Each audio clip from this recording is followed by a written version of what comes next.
We are now fighting the BJP, the RSS and the Indian state itself. विवेक जी कह रहे हैं कि राहुल नहीं थी। मोहन भागवत ने बहुत एंटी इंडिया स्टेटमेंट दिया है, लेकिन जो इंडियन स्टेट के खिलाफ लड़ाई लड़ने की बात है वो एंटी इंडिया नहीं। अच्छा बहन कुछ नहीं है। मोहन भागवत होते कौन है बोलने वाले कि इस देश में मोहन भागवत? आप देख तू भव्य दिव्य राम मंदिर का निर्माण सांस्कृतिक स्वतंत्रता की हुंकार का प्रतीक है। इसमें किसी को बुरा लगता हो लगता रहे। कोई विवेक श्रीवास्तव जैसा अहरा गहरा नत्थु कह रहा है भागवत जी के बारे में पूछ लो। मोहन राव भागवत तुम जैसे अहरे गहरे नत्थु कह रहे थे, बहुत बड़े व्यक्ति हैं, लाखों स्वयंसेवक जिनके इसकी औकात कैसे हुई? इसकी औकात? अरे सर प्रेम जी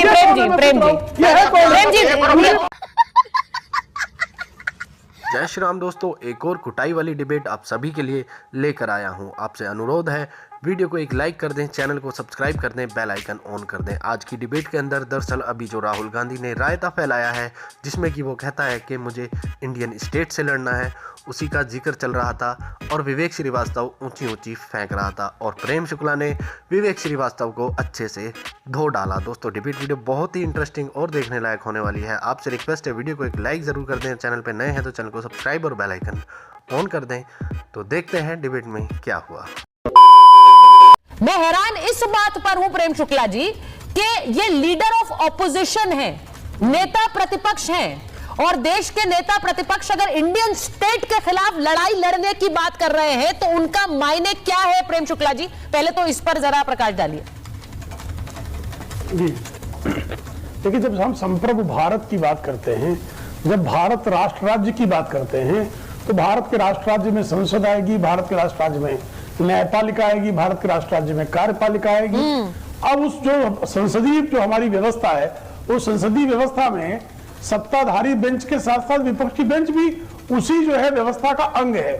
तो क्या विपक्ष के नेता महोदय जो हैं संसद के खिलाफ लड़ते लड़ते अपने खिलाफ भी लड़ रहे हैं? यह भाषा, जैसे आपने भी कहा, यह भाषा आईसिस की भाषा हो सकती है, यह भाषा अलकायदा की भाषा हो सकती है, हिजबुल मुजाहिदीन की भाषा हो सकती है, किसी नक्सली संगठन की भाषा हो सकती है, लेकिन संसदीय लोकतंत्र में पार्टिसिपेट करने वाले, हिस्सेदारी करने वाले किसी भी राजनीतिक दल की यह भाषा नहीं हो सकती है। वो भारतीय जनता पार्टी के विरुद्ध लड़ सकते हैं, अन्य राजनीतिक दलों के विचार दर्शन के विरुद्ध लड़ सकते हैं, लेकिन भारतीय राष्ट्र राज्य के विरुद्ध कैसे लड़ सकते हैं? क्योंकि भारत के राष्ट्र राज्य की आप संवैधानिक व्याख्या भी देखेंगी तो संवैधानिक व्याख्या में संप्रभु भारत की संसद, संप्रभु भारत की न्यायपालिका, संप्रभु भारत की कार्यपालिका, ये सब उस राष्ट्र राज्य के अंग हैं। और आप जब कहते हैं कि इस देश में अधिनायकवाद, कृपा करके मुझे बताइए, क्या इस देश का सुप्रीम कोर्ट अधिनायकवाद का शिकार है? क्या इस देश की कार्यपालिका अधिनायकवाद से संचालित है? क्या इस देश की संसद अधिनायक, और अगर अधिनायकवाद से होती तो इस संसद में विपक्ष के लिए स्थान कहां था? आप विपक्ष के नेता होने के कारण आपको जो मन में आता है वो बातें करते हैं। किसी अधिनायकवादी व्यवस्था में संभव है क्या? तो आप एक जो है सजग लोकतांत्रिक परंपरा को कलंकित करने का कुत्सित कुकर्म बारंबार क्यों कर रहे हैं? इसके पीछे आपका हेतु क्या है? या तो आपकी विक्षिप्तावस्था से आप उन्माद की तरफ बढ़ रहे हैं कि आप विक्षिप्त थे लंबे समय से और बारंबार हार के जो है हताशा ने आपको भारत के राष्ट्र राज्य के खिलाफ, भारत के संवैधानिक लोकतंत्र के खिलाफ, संप्रभु भारत की व्यवस्था के खिलाफ आप क्या हथियार उठाने वाले हैं? आप क्या आतंकवादी संगठनों के साथ मिलकर कोई जो है आतंकी घटना को अंजाम देने वाले हैं? आप नक्सलवादियों के साथ मिलने वाले हैं? क्या आप क्या चेतावनी दे रहे हैं? भारतीय जनता पार्टी की आलोचना करते करते देश की आलोचना करने लग जाते हैं। अभी जो संघ प्रमुख के बारे में उन्होंने बयान किया निहायत आपत्तिजनक है। अब संघ प्रमुख ने क्या कहा बगैर सोचे समझे, 2023 में भी उन्होंने, दत्ता जी ने एक बयान दिया था, उसके उस समय भी कहा था कि सारे कब्जा कर लिया। अरे विवेक श्रीवास्तव जी बैठे हैं हमारे, जितना इस स्थानों पर कम्युनिस्टों ने कब्जा किया उतना तो किसी ने किया, कब्जा नहीं किया।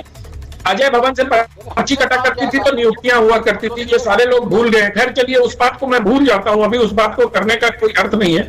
मैं सिर्फ इतना कहना चाहता हूं कि आज राहुल गांधी को 2023 में उन्होंने बात कही थी दत्तात्रेय होसबाले जी के बयान के बाद, वही बात अभी फिर से दोहराई है। तब भी दत्ता जी ने एक बात कही कि वो राजनीतिक संस्था है और वो राजनीति करते हैं, हमें उसमें नहीं पड़ना, पर वो राहुल गांधी से एक अच्छे राजनीतिक के बयान के तौर पर उनसे एक्सपेक्ट कुछ और करते हैं।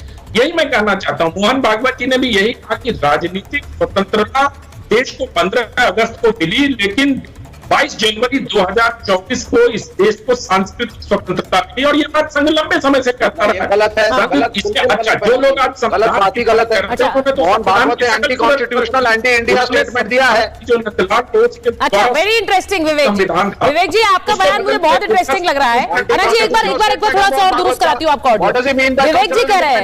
विवेक जी कह रहे हैं कि राहुल इंडिपेंडेंस नहीं थी। मोहन भागवत ने बहुत एंटी इंडिया स्टेटमेंट दिया है, लेकिन जो इंडियन स्टेट के खिलाफ लड़ाई लड़ने की बात है वो एंटी इंडिया नहीं है, वो बहुत प्रो इंडिया विवेक है। जी की समझ भारत और मोहन भागवत और संघ को लेकर थोड़ी कमजोर है। कुछ नहीं है। मोहन भागवत होते कौन है बोलने वाले कि इस देश में कल्चरल प्रेम जी को लीजिए, इंडिपेंडेंस नहीं प्रेम थी? होश मोहन भागवत 1947 से आज तक इस देश के अंदर कल्चरल इंडिपेंडेंस नहीं थी। हिंदू की पूजा नहीं कर रहा था, मुसलमान नमाज नहीं कर रहा था। होश मोहन भागवत टू से दिस? इस देश के आप कॉन्स्टिट्यूशन के ऊपर हमला करेंगे? मोहन भागवत के बयान पर प्रेम शुक्ला जी से जवाब लेती हूँ। प्रेम शुक्ला जी बोलिए। एक मिनट अनंत जी, एक मिनट मैं जरा प्रेम शुक्ला जी से बात शांत हो जाए तो मैं बोलूं। हाँ, एक मिनट। कम्युनिस्ट पार्टी को उसके सर्टिफिकेट की आवश्यकता नहीं है उनको। ठीक, प्रेम शुक्ला जी वो कह रहे हैं पूरा विवाद मोहन भागवत के बयान से शुरू हुआ, जिसमें उन्होंने कहा राम मंदिर में जब से पूजा हुई तब से जरा ये आजादी शोर मिली। थम हाँ। जाए तो मैं उत्तर दूं। प्रेम जी हाँ। तेरा शोर थम जाए तो मतलब हाँ देखिए जी, थम पहली गया बात तो सर, बोलिए। संस्थाओं पर कब्जा करने वाली बात का मैं उत्तर देता हूँ। संस्थाओं पर कब्जा करने की स्थिति ये थी कि जस्टिस कृष्णा अय्यर केरल में कम्युनिस्ट पार्टी के मंत्री हुआ करते थे, कालांतर में सुप्रीम कोर्ट के जज बनाए गए। वो बहरुल इस्लाम पहले गुवाहाटी हाई कोर्ट के जज बनाए गए, फिर कांग्रेस ने उनको राज्यसभा सदस्य अपने कांग्रेसी प्रत्याशी के रूप में भेजा, फिर बाद में उनको सुप्रीम कोर्ट ले आए। तो न्यायपालिका का राजनीतिकरण, ये दो ऐसे उदाहरण हैं बहरुल इस्लाम के और जस्टिस कृष्णा अय्यर के। कम्युनिस्ट व्यक्ति को इसलिए सुप्रीम कोर्ट लाया गया ताकि जो है कम्युनिज्म को न्यायपालिका पर लादा जा सके। कांग्रेसी व्यक्ति को इसलिए सुप्रीम कोर्ट लाया गया ताकि कांग्रेस के इरादों को सुप्रीम कोर्ट पर लादा जा सके। और जो है उन्होंने पहले से कमिटेड जुडिशरी, इस देश में किसी ने कमिट करने का प्रयास किया तो कांग्रेस पार्टी थी और उसको सहयोग जो है कम्युनिस्ट पार्टी ने दिया। हाँ। दूसरी बात, पूजनी मोहन भागवत के बयान की जो बात है, तो पूजनी भागवत जी ने बहुत स्पष्टता से कहा है सांस्कृतिक स्वतंत्रता। जब आपके यहाँ प्रभु रामचंद्र जी जो इस देश के संवैधानिक पुस्तकों के संविधान के प्रथम पृष्ठ पर जब उनका चित्र बनता है, यानी भारत के मर्यादा पुरुषोत्तम हैं, जब उनके जन्मस्थान पर आक्रांता बाबर की सड़ी हुई वास्तु खड़ी होती है तो वह सांस्कृतिक औपनिवेशिक गुलामी का प्रतीक है। उस गुलामी के प्रतीक को 6 दिसंबर 1992 को इस देश के राम भक्तों ने तोड़कर फेंक दिया, ध्वस्त कर दिया और वहां भव्य दिव्य राम मंदिर का निर्माण सांस्कृतिक स्वतंत्रता की हुंकार का प्रतीक है। इसमें किसी को बुरा लगता हो लगता रहे, कोई विवेक श्रीवास्तव जैसा अहरा गहरा नत्थु कह रहा, पूजनी भागवत जी के बारे में पूछ लो, मोहन राव भागवत तुम जैसे अहरे गहरे नत्थु कह रहे से बहुत बड़े व्यक्ति हैं, लाखों स्वयंसेवक जिनके एक इशारे पर जो है राष्ट्र के लिए जीवन रिक्वेस्ट है मेरी, वो मेरे मेहमान है, ऐसे व्यक्ति है वो मेरे मेहमान है, उनका एक अपना मत है। मैं आपसे बस दरख्वास्त कर रही हूँ सर। इतना पूछा कैसे इसकी औकात? नहीं मुझे लगता है इसकी औकात कैसे हुई? इसकी औकात कैसे? अरे सर प्रेम जी दोस्तों उम्मीद है अगर आपने डिबेट वीडियो पूरी देखी है तो वीडियो आपको अच्छी तो जरूर लगी ही होगी। वीडियो अच्छी लगी तो वीडियो को लाइक कर देना, चैनल पर नया है तो चैनल सब्सक्राइब और बेल आइकन ऑन। फिर मिलते हैं एक और वीडियो के साथ, तब तक के लिए जय हिंद, वंदे मातरम, जय जय श्री राम।